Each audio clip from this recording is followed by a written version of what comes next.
एक बार एक ऋषि ने सोचा कि पाप धोने के लिए सभी लोग गंगा जाते हैं। ऐसे में सारे पाप गंगा में ही समा जाते हैं। उस ऋषि ने यह जानने के लिए आखिर पाप जाता कहाँ है, तपस्या की। तपस्या करने के फलस्वरूप देवगण प्रकट हुए। तब ऋषि ने उनसे पूछा कि गंगा में जो पापा धोया जाता है वह कहाँ जाता है। तब भगवान ने कहा कि चलो गंगा जी से ही पूछते हैं। ऋषि और भगवान दोनों ने ही गंगा जी से पूछा कि हे गंगे, सब लोग तुम्हारे यहाँ पाप धोते हैं तो इसका मतलब क्या आप भी पापी हुई? तब गंगा ने कहा कि मैं कैसे पापी हो गई, मैं तो सभी पाप लेकर समुद्र को अर्पित कर देती हूँ। इसके बाद ऋषि और भगवान समुद्र के पास गए और उनसे पूछा कि हे सागर, गंगा सभी पाप आपको अर्पित कर देती है तो इसका मतलब आप पापी हुए। तब समुद्र ने कहा कि मैं तो सभी पाप को भाप बनाकर बादल बना देता हूँ। अब ऋषि और भगवान दोनों ही बादल के पास गए।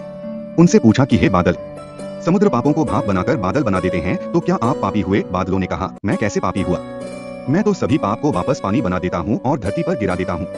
इससे ही अन्न उपजता है, इसे ही मानव खाता है, उसी के आधार पर मानव की मानसिकता बनती है। इसीलिए कहा जाता है कि जैसा खाए अन्न वैसा बनता मन।